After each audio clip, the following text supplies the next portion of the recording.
What's up guys? Ako nga pala si Ails ng Ails Gaming TV at ang video na to is patungkol sa kung paano nga ba tayo makakapag-top up sa solo leveling Arise. Napapansin ko kasi marami-rami pa rin tayong mga tropa dyan na hindi alam kung paano mag-top up sa game, mapa-PC man or sa mobile, kaya naisipan kong i-share na din to sa inyo. Since araw ng sahod ngayon, meron tayong nakupit sa sahod natin na pang-load dito sa solo leveling. And good thing na din yun kasi at least mapapakita ko sa inyo kung paano magpabudol kay Netmarble kahit early access pa lang. Pinilit nyo kasi ako guys eh. Ayoko pa naman sana mag-top up. Pwede na!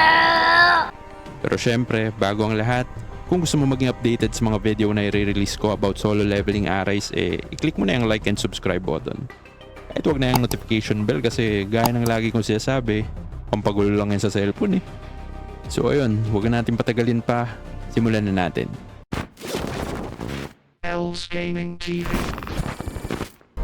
So ayun nga, unahin na natin pag-usapan is kung paano mag-top up sa mobile app since karamihan sa mga players na nakikita ko sa community natin is mobile ang gamit na device.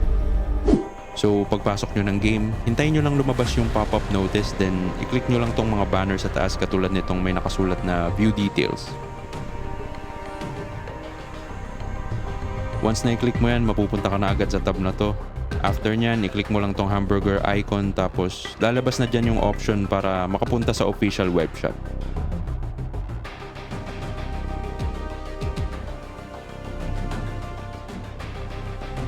Once na nasa webshop ka na, i-click mo lang yung profile icon, then mag-login ka na sa email address na connected sa account mo.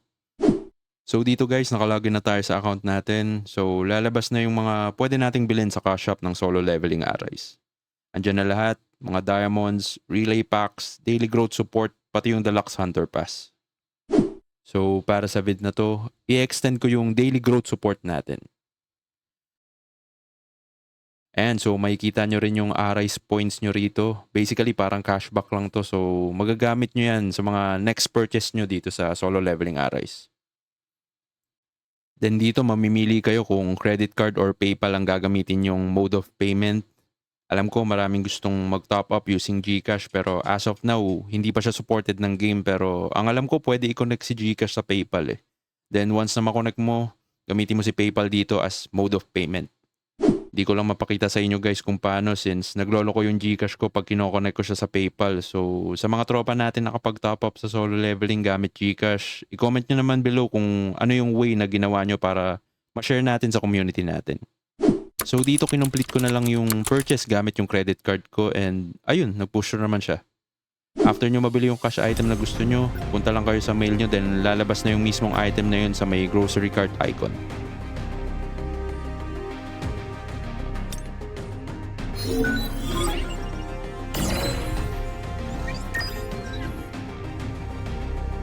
Okay, so proceed naman tayo sa pagta-top up gamit yung PC client. Dito no need nang pumunta mismo sa webshop kasi pwede ka na mag-purchase directly sa in-game cash shop nila. Makikita nyo na lahat din dyan, mga monthly bundles, diamonds, special package. Pero ngayon ang bibili naman natin dito is yung relay pack kasi ang plan ko talaga is bilhin tong buong deal na to since sulit naman siya for me. Sa totoo lang, sobrang nangihinayang ako sa top up kaso wala eh. Pinilit nyo kasi ako. Talaga, Charmin?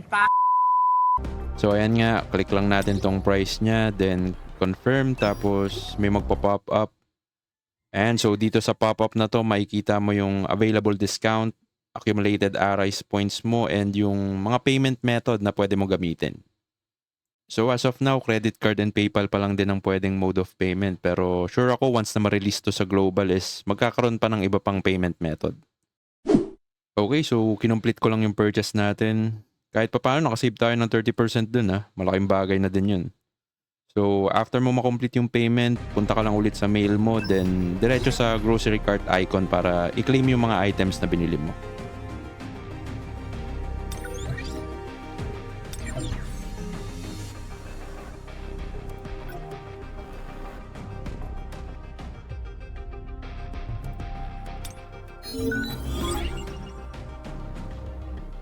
So dito na nagtatapos ang video natin ngayon about sa kung paano ka makakapag-top up sa solo leveling Arise kahit early access pa lang. Sana nakatulong ako sa inyo and pasensya kung hindi ko masama yung sa mga iOS devices since puro Android lang ang device ko. Nga pala sa dulo ng video na to is mag-10 na din tayo para matesting yung mga draw tickets na binili natin. Maraming salamat sa panonood, mag-iingat kayo palagi at huwag kayong mawawala hanggang sa muli nating pagkikita. Paalam!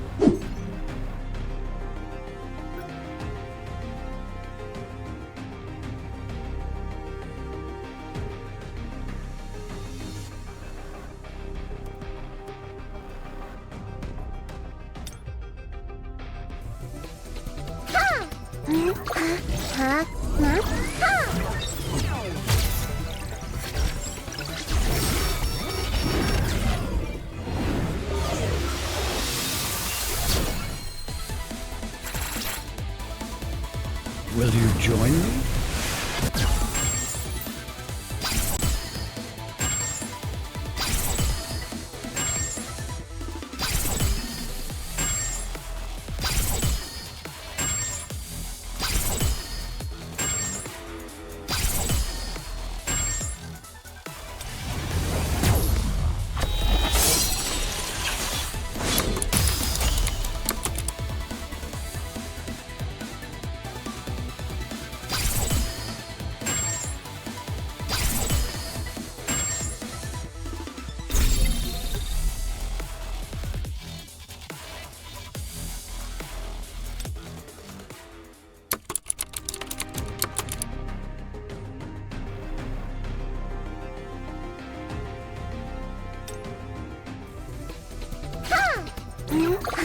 Huh?